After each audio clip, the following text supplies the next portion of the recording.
All right, so we'll go ahead and get started. Welcome back. Let's see. Today we're going to talk a little bit about basic object concepts or basic concepts for OOP. Welcome. Burnout stoplight? Yeah, you gotta do burnout at a stoplight. Burnout at a stoplight, and then you had to change your tires? No. See, what happened was I got some new tires, and they're special tires. You're supposed to heat them up before you drive. Oh, I see. Yeah. They're like drag slicks, but they're street tires. Oh, interesting. Yeah. So I had to warm them up. It's a little hard to read. No, eh? So who was... That's not easy. Yeah. All right. Yeah. So let's see. All right. So who actually was able to read Chapter 1? Oh, good. We got a couple of people. So what did you think of Chapter 1? A lot of it I can remember from C++, Oh, okay. He talked about objects in there? Oh, he did? just Ooh. for a little bit. Ooh. We talked about nesting and all that once we got into functions. or Oh, okay. Object wrapping. Object wrapping. Okay, great. So there were a lot of different techniques in there. How much of that was a review? I guess it would be a great question. So object wrap. Not all of it. Not all of it. So the object wrapping was probably a review. Mhm. That's good. Encapsulation. A little new. Inheritance. All the rest of it. All the rest of it was new. Yeah. Okay, great. That's fine. So the point of Chapter 1, and if you read Chapter 1, is that it's really just to give you the concepts of the, really the basics that are needed for OOP, the fundamentals. Obviously, there's going to be a lot more to it than what was covered in Chapter 1, but if not all of it made perfect sense, that's okay. We're going to really delve into each one of them more as the semester progresses. But before I jump into that, let me load up my browser and see if I can get onto our course webpage, because I want to alert you that I do put up practice quizzes. Now, the main thing about these practice quizzes is they are not graded, so don't start stressing out over that. But the point of the practice quiz is that it really helps you, well, one, make sure you learn the material, but more importantly, it's really going to prepare you for the midterm and final, because a lot of these questions are going to look very familiar on the midterm and final. So I highly recommend you go in and you at least take the practice quiz. I went ahead and put up one for today. Oh, it's not available, so let's go and make it available. I had to technically make it a survey, otherwise Blackboard likes to assign a grade for it. And that was an edit. Let's go back. Survey options. Make the link available. And you may attempt it as many times as you feel like it. And usually we will talk about these questions in the next class, but I do want to at least give you some awareness. Go ahead and jump on there sometime, if not during class today, maybe later on, and see if you can answer those questions. Okay. So yeah, Chapter 1 really give you a good overview. So what is an object? I like asking y'all that question. What is an object?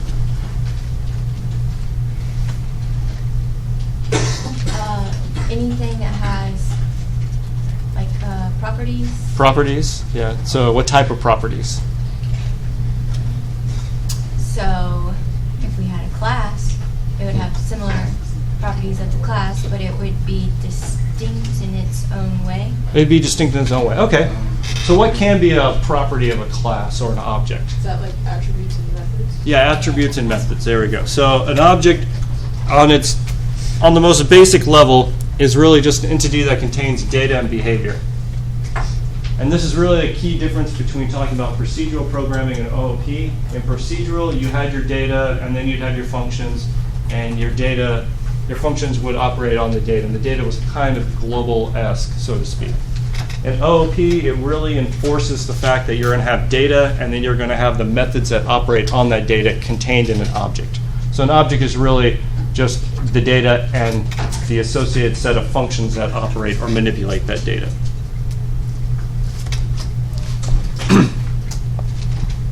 Welcome. Traffic light. Yeah. Orphans. Orphans. Orphans, yeah. Rescuing orphans. Young orphans, older orphans. Were they like 30-year-old orphans? Ooh, that'd be bad. Yeah. All right, implications. So if you're now grouping data and methods together, why would we do that? Or why would that be important? Or why would that be helpful? It'd make it like simple. You wouldn't have code all over the place. Right. So it's great. Yeah. So it simplifies a lot of what you're doing. Now, when you want to manipulate some data or some section, you know exactly where to jump to. You're not jumping through everything else. And that makes it simpler for, hopefully, to look at the code, but also for other people to work on it. And see what I come up, facilitates modularity. So division of code. This really helps with division of code or labor or ownership.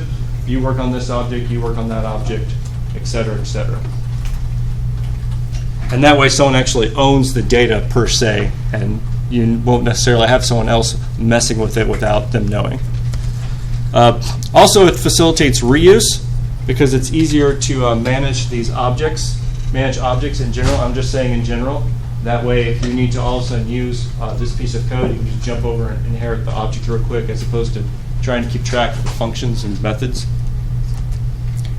And as we're going to see, hopefully, when we took base on a little in Chapter 1, there are many mechanisms that you can use to evolve or refactor the code. So you talked a little bit about inheritance. You have your code base already, and you really just want to extend it. You can go and use something called inheritance, which does a simple extension while still keeping everything modular. And then refactoring is really just a way of restructuring your code so it makes more sense. And we'll talk a lot more about that later. All right, so quick fundamentals. I want to make sure everyone's on the same page. Your attributes are the data associated with the object. We'll sometimes refer to it as state. So your attributes, your data, and your state can be used interchangeably here. The methods are known as the behaviors or the functions or the actions that the object can take. So you'll have your data or your state and then your set of actions or functions or the behavior of your object. And those two are the two big separate things. And we generally think of an object as a collection of data and the set of functions to operate on that data. Are we good here? All right. Class versus object. So a class is a blueprint for the object, and the object is actually an instance of the class. What is the relationship here? How many, if you have, let's see, you have one class, how many objects can there be of that class? Infinite. Many. Many. 0 to essentially infinite. Of course, these are finite machines, so there is a limit at some point, technically. And so every object is, that's another good question. How many classes can an object be? This is a trick question. 1. So literally 1. But if a class inherits from other classes, Then it can be technically it's as many as classes you have. right. It can be more than more than 1, but for now, just think of it as 1 until we get a little later on, and that'll make more sense. The key difference is the class is the blueprint for an object. There are many examples here. I like to use the house. A class is like the blueprint for a house. Just because you have the class, you don't have a house. You just have a blueprint. That's all you have. It's a piece of paper telling you how to build a house. It's not until you get the builders to actually build it or instantiate the house that you actually have one. So the class is the blueprint, or it describes what an object has and what it can do. And an object is an actual instance or realization of that class. In Java, you can think of it as defining a type, like integer or int, double, float, byte. But you also can have your own class, myInt, etc. House, car, engine, dog, etc., etc. Okay. So I talked briefly about the basics of objects. I'm going to go over a quick run through of a lot of the techniques inside of OOP. Please pause if any of these are too confusing.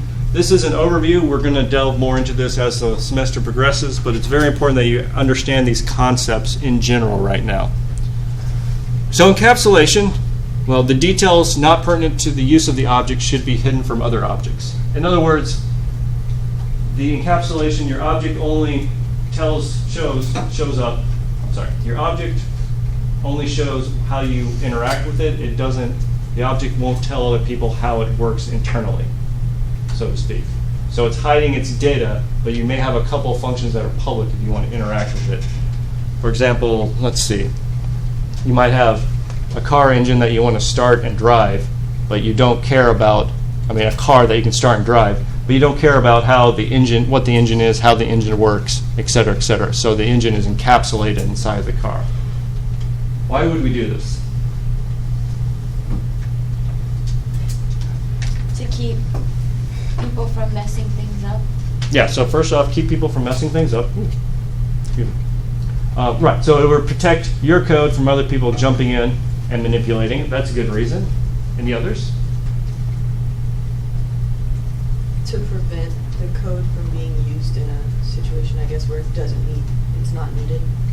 To be used in a situation not needed. Right, so Like accessing it, but it's not really helping anything. It's kind of right, and that's kind of similar to protecting your code from other programmers. So yeah, correct. So besides protecting your code, what would be another reason for this?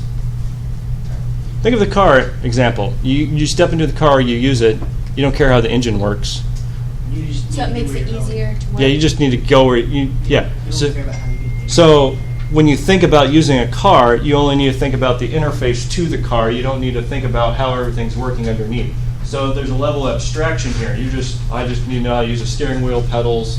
I just need to know how to use the controls. I don't care. I don't need to fully understand how an engine works or understand physics or be a mechanical engineer. I just need to know how to operate the car. So there's a level of abstraction which simplifies it and makes it easier for you to understand an object. There's another reason. This is a good running example. The car and the engine. What if you find out the engine's too slow or something, or it's not getting the gas mileage? You replace it. You replace the engine. And Now you do you? replace the whole car. You don't have to replace the whole car, but more importantly, are you going to have to change the way you use the car? No. No. So if you later find out your code is too slow, you only need to replace the section that's slow. Everyone that's been using your object, their code stays the same. You don't have to go through everyone else's code and figure out how to change it because you've already agreed on the interface. Do those three reasons make some sense? Let's see, protect from code, facilitate abstraction, and then code changes as well. So protect your code from other programmers, facilitate abstraction. You only need to think about how you interface with the car. You don't need to know about all the nitty-gritty details. You don't have to learn them all. And also facilitate code changes. If the engine is not sufficient for your needs, you can just replace it. But everyone else who's been using your car doesn't need to change their code, so to speak. How is that? Somewhat clear? Okay. Encapsulation is very important. Interfaces. These are the public methods of an object. These are the methods you are saying other pieces of code may use with your object. You may have private ones that they may not use, but your public ones are saying, hey, you're allowed to do this to my object. The car, you're allowed to start it, steer it, gas pedal, brake, but a private might be, just how, let's see, what would be? After starting, you might have another function to, from the solenoid to engage the starter, but no one needs to manually do that, right? It's just part of the key. Why is this interface so important to design correctly?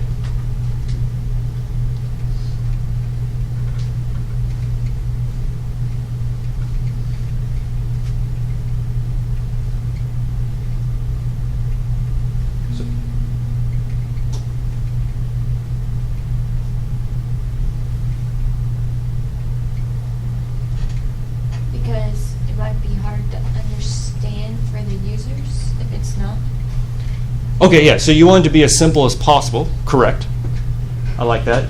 That way, other users have a very easy interface to work with your code. Good point. I wonder what I came up with. The real issue is that if your interface is poor and you have to change it, then you have to change everyone else's code as well. If your interface is simple and powerful, then everyone can easily use your code. And if it's powerful enough, it does everything it needs to, then no one has to change their code later on. So it's very important that your interface, your public methods, are described correctly from the beginning. Obviously, in the real world, interfaces change, unfortunately, but it is a major undertaking when it happens.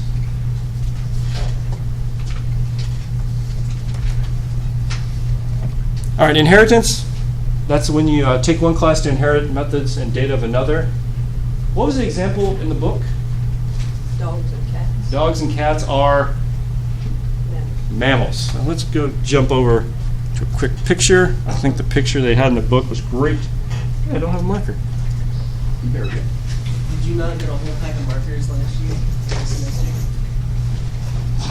Pretty sure he did. I'm pretty sure I did, and I won't be surprised if I do it again. Such is life. I think he got it for a Christmas present. Never had. So you have mammal. Woo. And then you might have dog. Oops, let's do it with capitals. Dog, cat.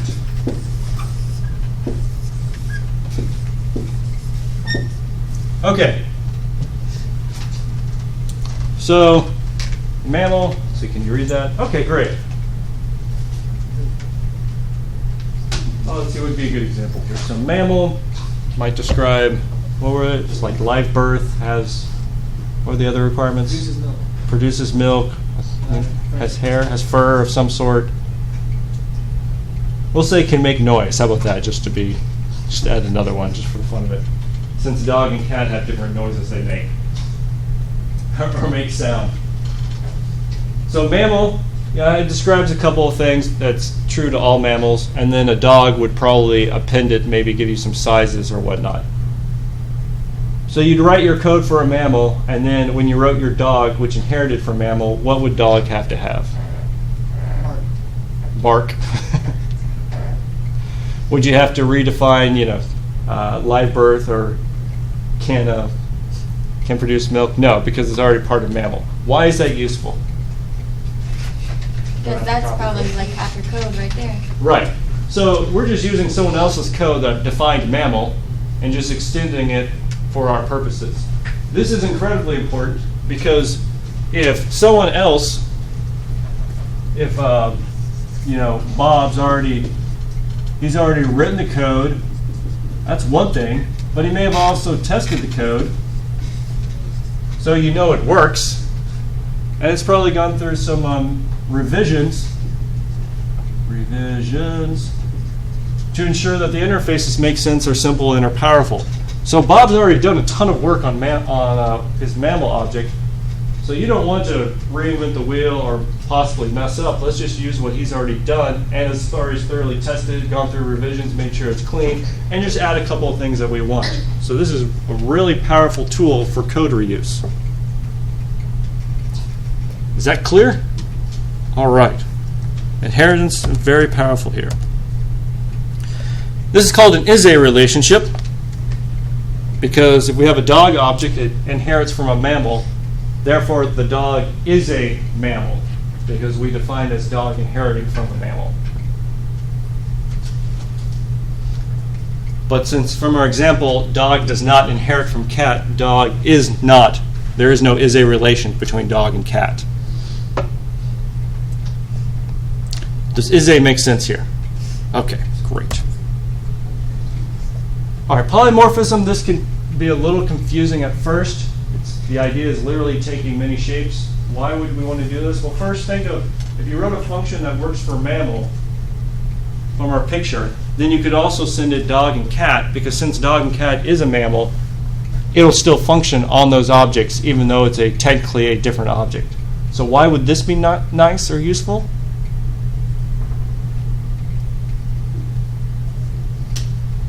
Everything you need for multiple different classes that share the same stuff in one class. I'm sorry, say that again? You put multiple different things that, like how a dog, cat, and tiger, they all share 4 legs. Sure. And you can put that in one class instead of having to put it all in each separate class. Okay, yes. That has to deal more with inheritance, with a code and reuse. But in polymorphism, let's say, for example, let's go back here. We want to have the ability to extend it to a lot of things, not just a few things. So just for sake of argument, you're on the right track, but let's give it a concrete example.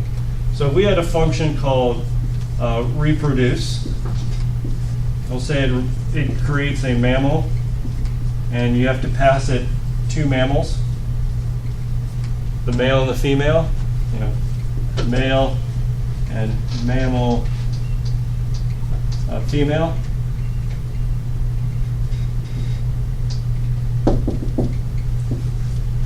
Since this function, I know it's hard to read, but these are both mammal. If this function takes two mammals, can you pass it two dogs? Yeah. Can you pass it two cats? Did I have to write a function for dog and a separate function for cat? No. So I wrote one function that works on multiple different types because I made it only work on mammal, meaning that anything that inherits from mammal can be passed to this function. Which was edited so where it can't take like dog, one dog male and one cat female. Well, yeah, there'd be something in here to account for that, of course. But let's just try to give you an example here. That would be a freaking nature. That would be interesting. But anyways, you don't have to write one function and then it would work for anything. And the idea here is that this parameter mammal has many forms. It could be a dog, or it could be a cat, could be a tiger, could be a whale, could be many different things. Yes. So would you only be able to put it to the mammal class, or if you had like a reptile class, you could use the same Right. function? I could just replace mammal with reptile, and then do everything based on only what's in reptile, and then it would do the same thing for anything that inherited from reptile. Okay. So then it would work for snakes, lizards, etc., etc. So why is this useful? Less code. It's what? Less code. Less coding, aka you only wrote one function. You didn't have to write a function for each class. You wrote just one function. All right. And lastly, composition, an object that contains another. So the example of a car may contain an engine, chassis, transmission, etc. If we did that, we would say a car has a chassis, or a car has a transmission. Why would we do composition?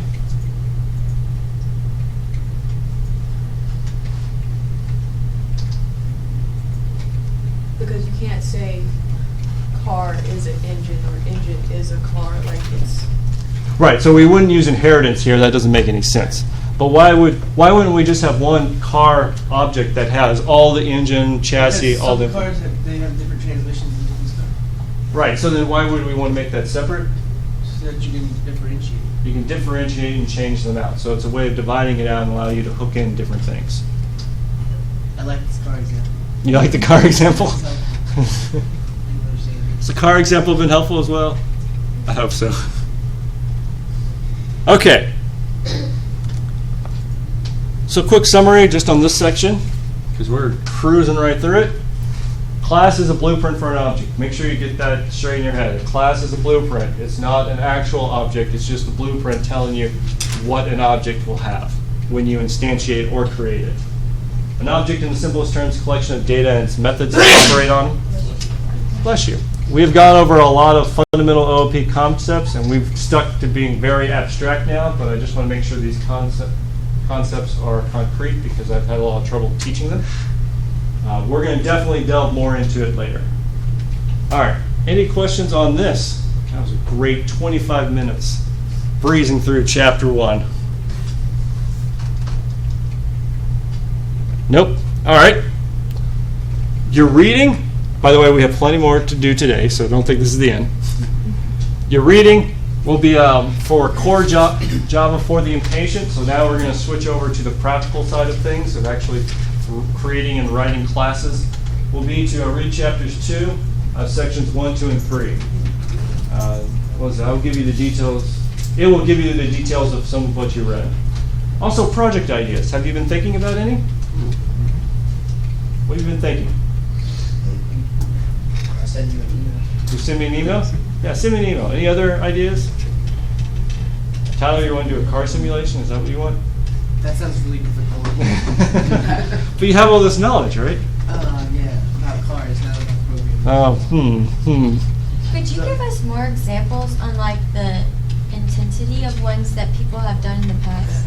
Hey, if I had a good Sure. Let's see. Do I have Just so we know about what size of a project. Oh, we should okay. think So about. some people have done Tetris. I've seen Hangman. Those are some So good. like games. Yeah, notice that it's a simple game. It's nothing complex. Like, don't try and do Mario, or don't go for Skyrim or World of Warcraft. It's not going to happen. It's just not going to I'm happen. going for realm of witchcraft. Witchcraft, Realm of right? witchcraft.